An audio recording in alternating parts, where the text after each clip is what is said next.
Hi, I'm James C. Palmore, and you're watching BACC's Mind to Campus.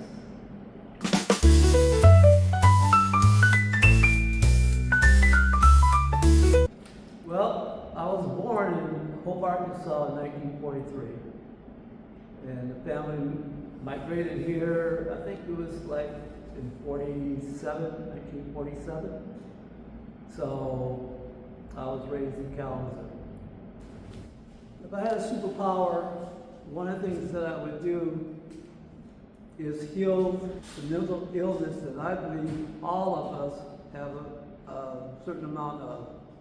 I've always been interested in a form of creativity. It wasn't always, it didn't manifest itself through, say, art, but I was always tearing things apart, investigating, experimenting, since as far as I can remember. And then the art came in during school.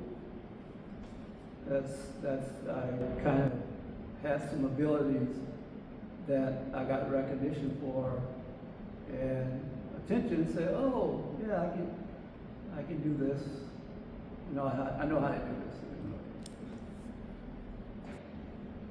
Strongest inspiration was my brother, Cleophas Joe Palmore. He was a pure artist, and I was inspired by that. I think I need to give my definition of art, and that will help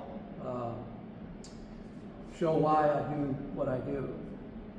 And that definition is, art is a synthesis of thoughts, dreams, and feelings manifest through the manipulation of a variety of materials, sound, motion, and odor. And with that, everything has potential to be art. And a lot of that has to do with presentation, that people recognize it as art. And in this show, I wanted to, at least currently, I'm very much interested in wabi-sabi, and where is it's almost like order and then chaos, and then you accept things as they are when you come across them. And so I take a lot of photographs of things that's on the sidewalk, and I didn't have any intention, or didn't have any idea. I see that it strikes me, my mind is interesting, so I take a photograph of it. And some of that comes out in the work. And for instance, this would be something like that, the wire. I use wire a lot to hold the car together or other things. And sometimes once I'm done, I just toss it someplace. And then it could be a couple of years, 2 months, a week, whatever. I'm walking in my studio, and it kind of radiates or talks to me. So I'll pick it up and nail it on the wall. And then from there, I see a string, so I say, what if I just put that on there? All right, so there's a relationship or in the design of this, the way it looks is similar to these paintings here, and this. And how this came about was I had been doing large paintings, and I was in a show, and somebody mentioned something, do you have any small pieces? And so I started making some smaller pieces, and that's where these came. So those three all came out together, and then one the one with the orange in it, all those, they just popped out at the same time. And so I'm not interested in a series. I don't pursue series or have it. No. I do let the idea dictate what medium or style. And so the style is kind of fluid because I've always experimented. And to me, I pursue what I call first generation creativity. And that's the initial thought, whatever comes out, that's, in my opinion, that's the most honest and pure. Everything after that is editing, and that's to conformity. What the principles and elements of art, this whole theory of what art is, which is boundaries. It fits in that. If it's outside it, then it's not art. And I don't believe that. And I don't believe creativity cannot be bound within parameters. And so I go outside of that. And sometimes it's kind of lonely out there and frightening out there because people don't know what you're doing, and yourself sometimes don't know what you're doing. And there was an incident that I experienced when I first started doing art. I did what I wanted to do, and I didn't think about what anybody thought about what I was doing. But when we started BACC, I got really busy, with my regular job with the city. I was working 40 hours. I volunteered another 10 hours. Then BACC came on, and I was doing set design. I was graphic designer, set design for theater. So I was spending a lot of time, and I stopped painting for almost like 4 years, similar to that. But when I came back to paint, I hear what I call the noise. And that's what are they going? What would they think? Why you do this? All those kind of questions. And so I wasn't able to paint.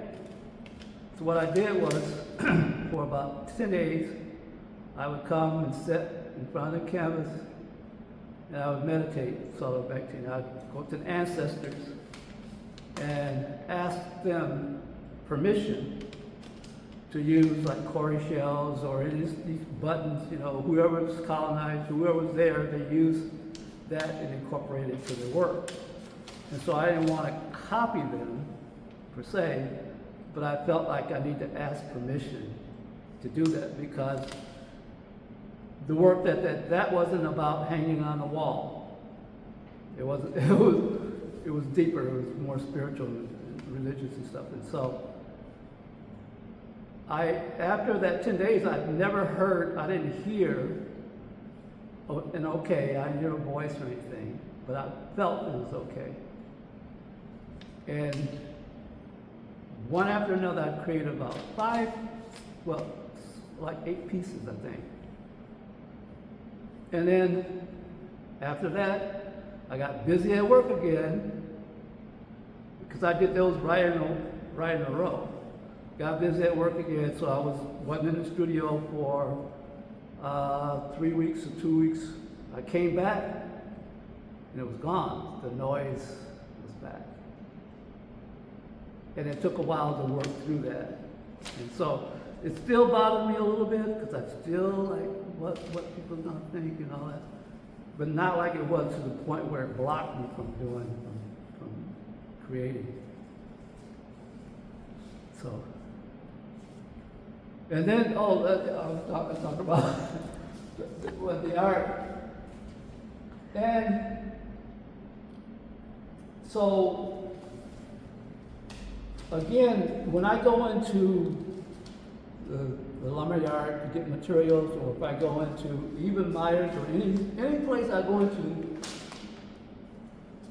I spend 2 hours there because I'm looking through up and down all the aisles looking for stuff that has potential to be what new little pattern what can I use, you know. And I come across this wood is like this is I could not conceive of doing or creating this. But it's there, it was there in the wood, and so this is wood that was thrown away, basically, because it's not perfect. And so I start buying these boards. Some of them are warped, and I really like curvature. I like curves and parabolic curves. And so I'm sharing a studio in Chicago with Jennifer Hodges, a friend of mine. She's an artist. And when I go there, matter of fact, I don't paint there the way I paint here. It's totally different. It's all, basically, it's mostly all experimental. So anyway, I had these boards. I said, let me take these boards up there. And then one time, I would just sit there looking at them and needed to do something. So let me put some black paint on it. You know, to contrast with this brown and this warm black, you know. So that's how those came about. So then, actually, I think this one was first. And that board, and this is my cousin. And I took some Prismacolor. I forgot, this is umber, like raw umber. I think it is raw umber. And I started drawing. I just started up there and I started drawing down, you know, it had come on down, and it happens to line up like that. That wasn't planned to happen, it just sort of happened. And then I think this was next. So okay, so let me do something else with the board. And so I think this is more deliberate, you know, seeing that dot like a sunlight, because I put some yellow on it. And I think I just dripped it, let it drip down and put the screws in it, because I use screws a lot in my work. And then later on, so it needs something else. I think I put those there. That might have been, I don't know, it may have come from, in my brain, it may have popped up from Huey Lee Smith. It might have come from him because he has those images set there. But I also started drawing stuff like this. There's the National Conference of Artists. It was an organization, basically black artists, and it would travel around to different cities. And whenever it comes to Detroit or Chicago, I would attend. So there were workshops, and there were presenters. So Sonella Lewis, a lot of well-known artists would be presenters. And so in some of these, I would have, at that time, I'd carry a sketchbook with me everywhere. For maybe 10, 12 years, I was sketching, drawing constantly. And so while they're doing the presentation, I would see people and I'd get them out and I'd start doing it. And I started doing stuff similar to that. And so that might come from that too.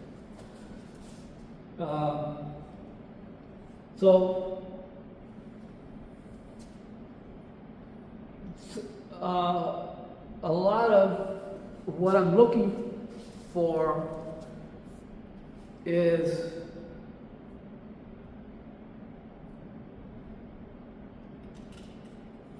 as I said, to explore. And a lot of what happened in that, I'm doing that, I'm moving around, I see stuff that I didn't plan it. This is real recent. So I'm working in this studio. This is a cap from nuts. I eat a lot of nuts and seeds. And I had this table, a big piece of board that I'm working on. And I'm matting those prints. So I use archival tape to hold to mount the image, the drawing or the photograph onto the mounting board. And there's a rag cotton tape that they use. And when you peel the tape from the backing, you get this. And here's that curve, right? And then this piece of paper was, I had ripped something, it fell on the floor, on the table, it was on another table. I set it down, I set this down, and not doing it, and then after 3 or 4 hours, I look over there, I said, oh, look at this. I see these colors here, right? I like the way the combination. And so I said, well, now it needs something else, so I put this on. Then I went and got a book. I ripped this off, these words. It was already had been ripped out because I use text in a lot of the art that I do as well. So I put that on as a kind of a focal, and it helped with the unity. And this right here was when I glued it on to the back, that got caught in there, but I left it there, right? So it had on.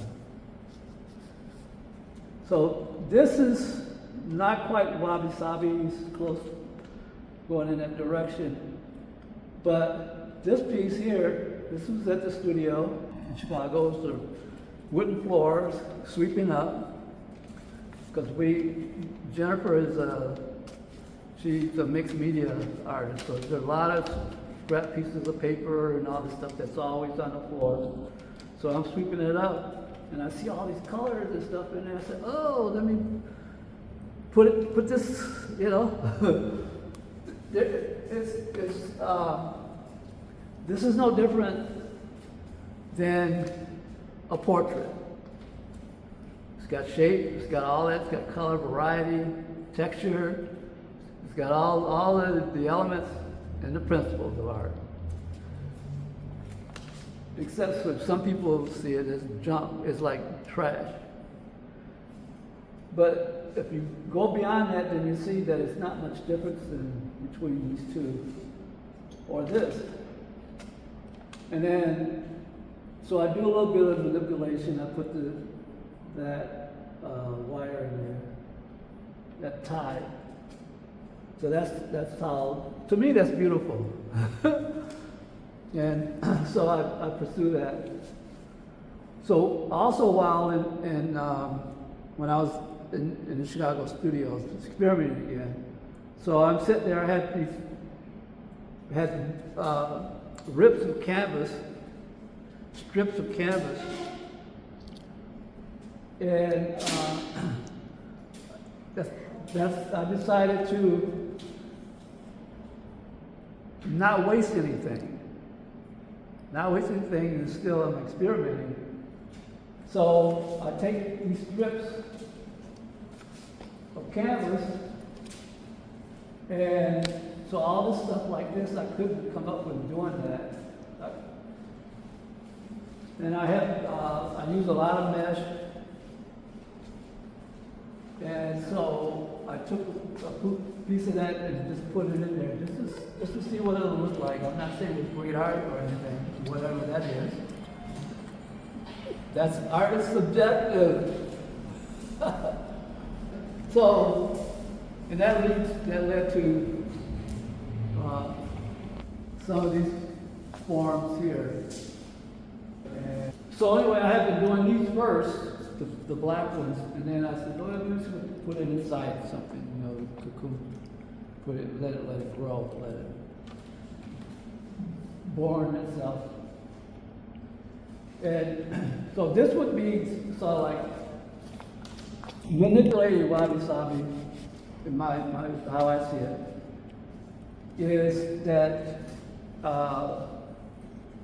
when I'm walking down the street,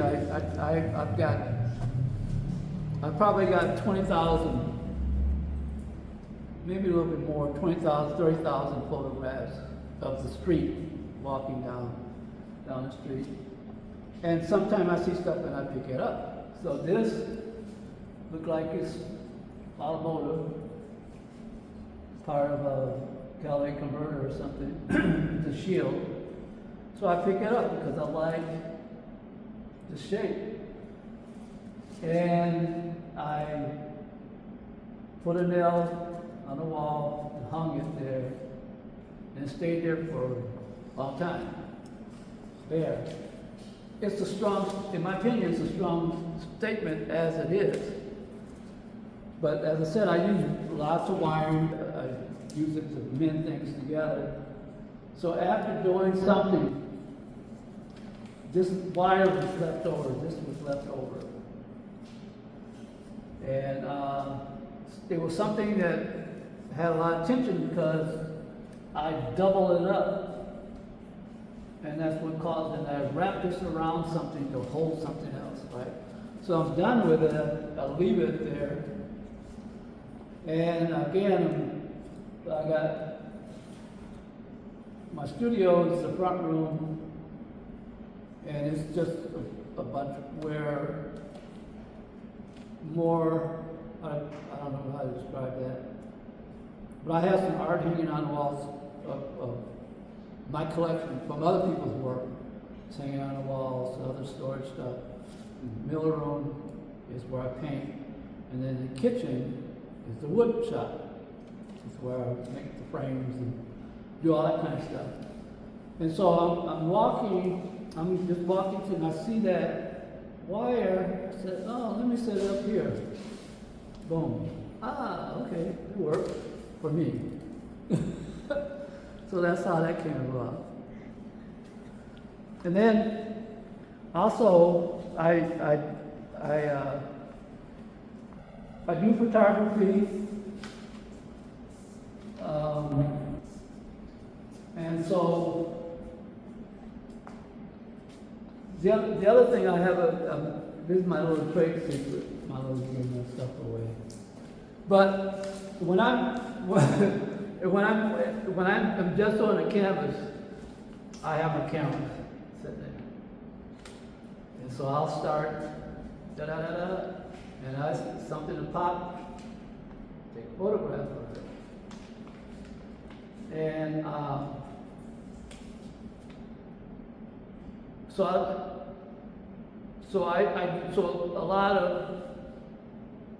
anyway, that's a habit that I have of doing.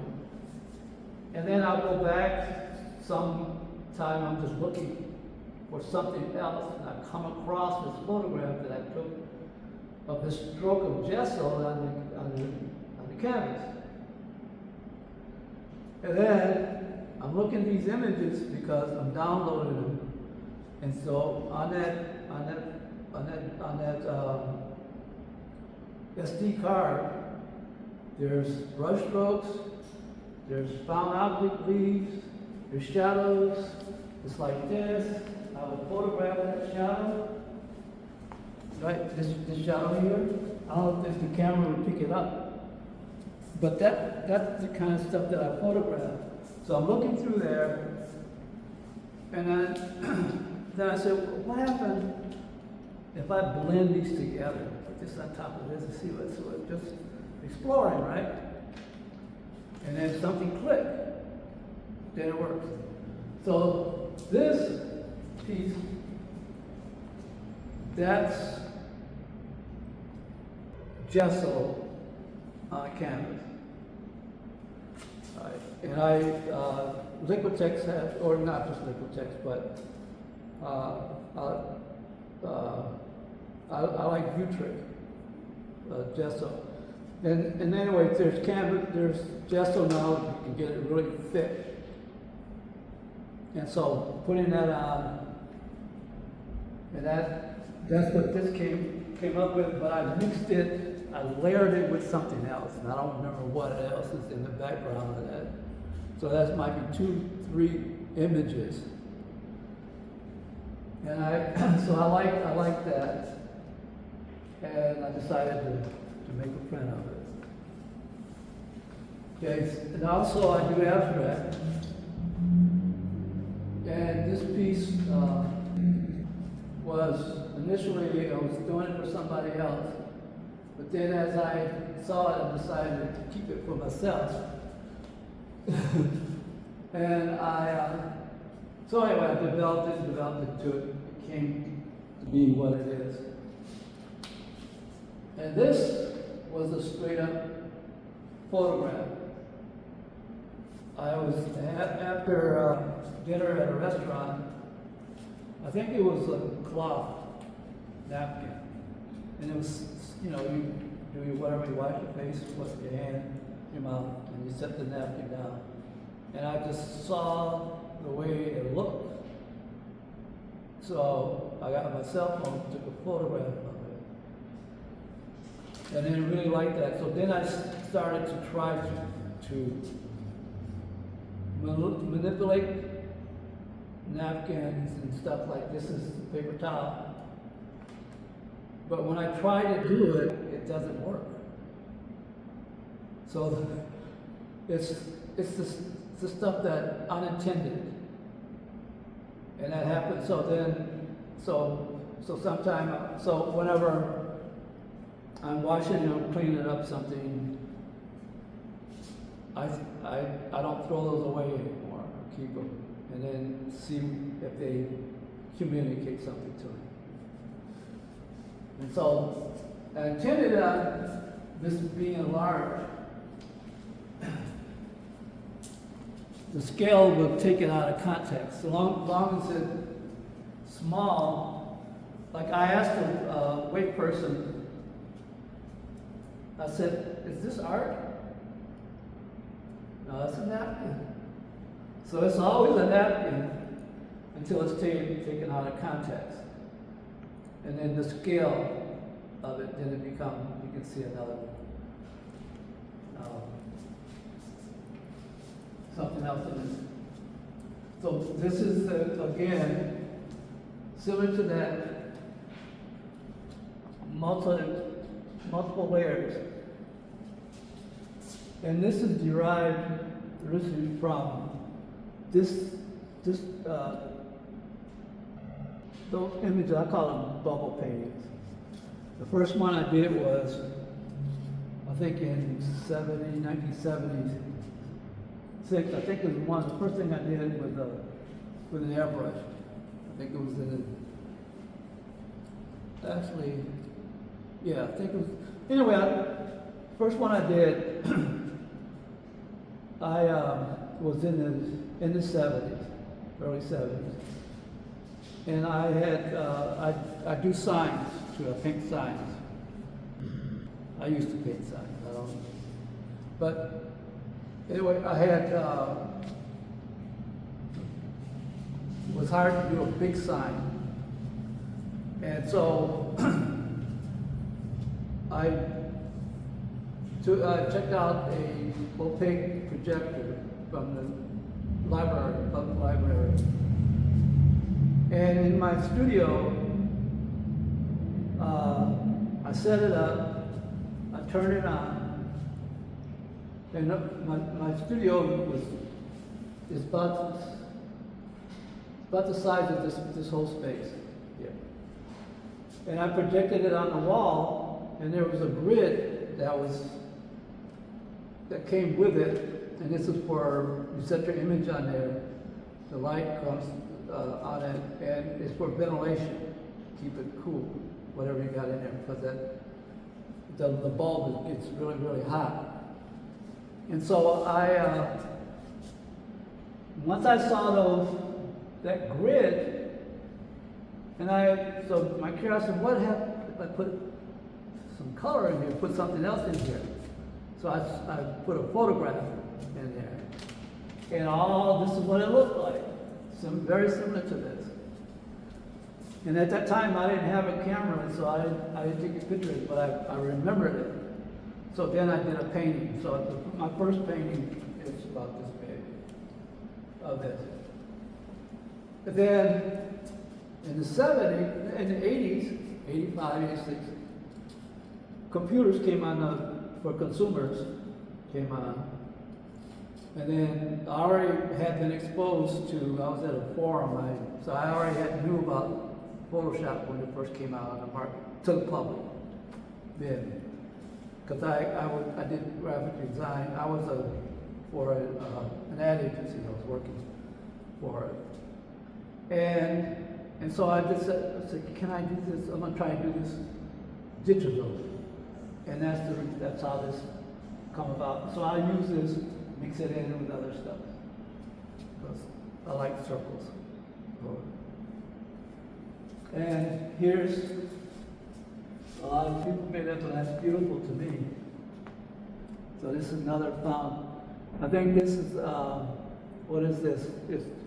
It's when you have gesso and stuff, it dries up around the rim of the lid, and when you peel it off, it comes out little streams. And that's what it is. And this is a company. So this is more contrived. I'm actually deliberately using this stuff. So this is accidental. Or I don't know if it's an accident, but I didn't intend it to be. This I intended.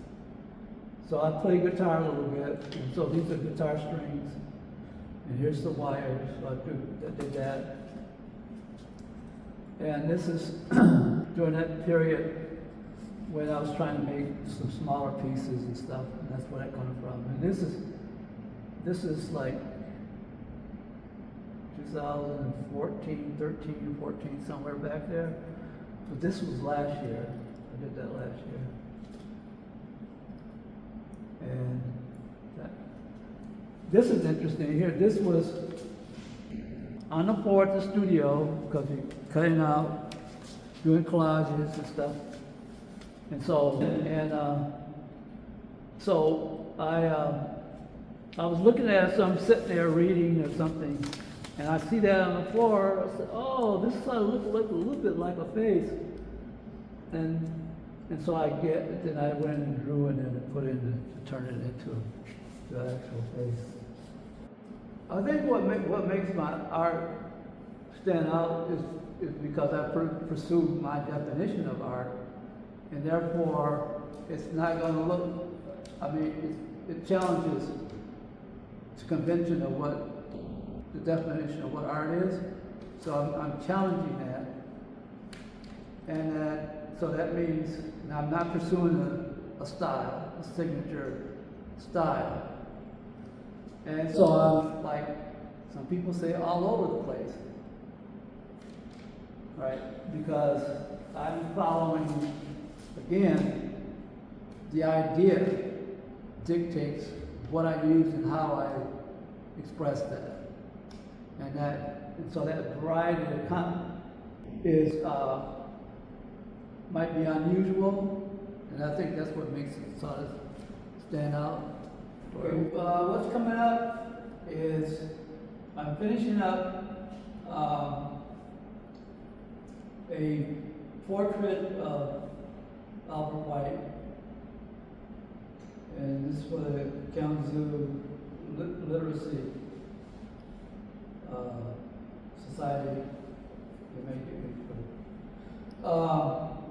And also a bust. I sculpted a bust of Albert White. And that's going to be probably looking at February, and now that comes out. And then I'm excited about a show that I'm going to be in with Jim Jackson and Robin Rivas and Mary Hammer. It's going to be at the South Haven Art Center, That's in August.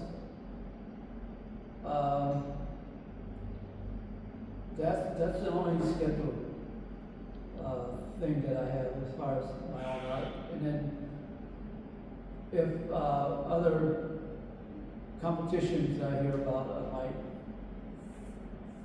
enter those. But that's it for right now.